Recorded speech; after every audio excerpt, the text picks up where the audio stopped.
अस्सलाम वालेकुम। लोगों का एक बहुत ही कॉमन और कंटिन्यूस क्वेश्चन होता है, क्या बिटकॉइन हलाल है या हराम है?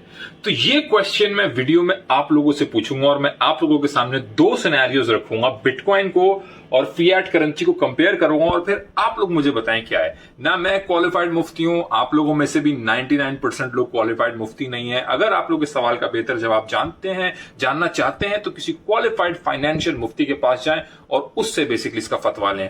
लेकिन मैं सिर्फ आपके सामने सिनेरियो रख सकता हूं अपनी बहुत ही लिमिटेड दो पैसे के जहन वाली नॉलेज के साथ, और आप लोग फिर मुझे बताएं।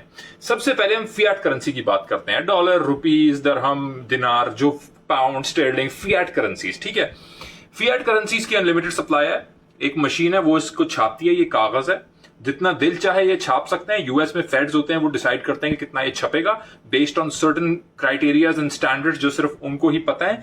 फेड्स के अंदर कौन कौन काम करता है हमें मालूम भी नहीं है। इन फैसलों को कौन लेता है हमें मालूम भी नहीं है। सेंट्रल बैंक जो यूएस का, वो प्राइवेटली ओन्ड बैंक है, वो यूएस गवर्नमेंट का भी नहीं है। तो यूएस गवर्नमेंट भी उस प्राइवेट ओन्ड बैंक का जो ओनर है उसको वो पैसे ओ करती है, जो अपनी मर्जी से उसका इंटरेस्ट रेट तय करते हैं, जो अपनी मर्जी से सजेस्ट करते हैं कि कितना छपेगा कितना नहीं छपेगा, based on macro economic factors जो कि मॉफ्ट नंबर्स होते हैं। जैसे यूएस एम्प्लॉयमेंट डेटा इस साल का मॉफ्ट है, इन्फ्लेशन डेटा इस साल का मॉफ्ट है। 1984 के इन्फ्लेशन डेटा की कैलकुलेशन के हिसाब से अभी का इन्फ्लेशन डेटा इज नियर 20%, लेकिन अभी इन्फ्लेशन इज 8.1%। तो ये तो है फिएट करेंसी, और ये भी मैंने आपको बहुत ही मुख्तसर चीजें बताई हैं। और जब सेंट्रल बैंक, स्टेट बैंक पैसा छापता है, वो दूसरे बैंक्स को पैसा देता है, तो दूसरे बैंक्स को वो एक इंटरेस्ट के ऊपर पैसा देता है और वो इंटरेस्ट रेट से वापस उन बैंक से वो लेना चाहता है। फिर बैंक्स आपको लोन देती हैं, वो भी एक इंटरेस्ट रेट पे लोन देती हैं और फिर आपसे भी एक वापस ज्यादा पैसा वो चाहती हैं।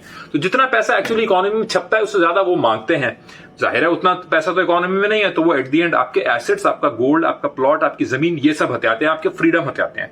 2 मिनट हो गए, 1 मिनट में मैं बिटकॉइन को एक्सप्लेन करूंगा। बिटकॉइन की लिमिटेड सप्लाई है, इसको कोई छेड़ नहीं सकता, मॉर्फ नहीं कर सकता। बिटकॉइन को कोई ओन नहीं करता। बिटकॉइन एक एनर्जी बैक्ड नेटवर्क है। बिटकॉइन पैसे की तरह ऐसे छप नहीं सकता। उसके छपने और उसके बनने के लिए एनर्जी यूज होती है। माइनिंग जो लोग लगाते हैं, रिग्स लगाते हैं, उसके पीछे बिजली इस्तेमाल होती है, वो एनर्जी इस्तेमाल होती है। तो ये एक ऐसा कॉइन है, ये एक ऐसा वैल्यू नेटवर्क है जो डिजिटल है, जो इसके कोई ओनर नहीं है, और इसको बनने के लिए, छपने के लिए एनर्जी का इस्तेमाल होता है, इलेक्ट्रिसिटी का इस्तेमाल होता है। तो इसकी बैकिंग में कोई टेंजिबल चीज है जिसका नाम है इलेक्ट्रिसिटी। पैसे की बैकिंग में कोई टेंजिबल चीज नहीं है, सिर्फ किसी का मूड है कि इस साल पैसे ज्यादा छापने, इस साल पैसे कम छापने। बिटकॉइन जो है वो चेंज नहीं हो सकता, उसकी सप्लाई चेंज नहीं की जा सकती। पैसे की सप्लाई कम कर दो, ज्यादा कर दो, कोई कंट्रोल में नहीं है।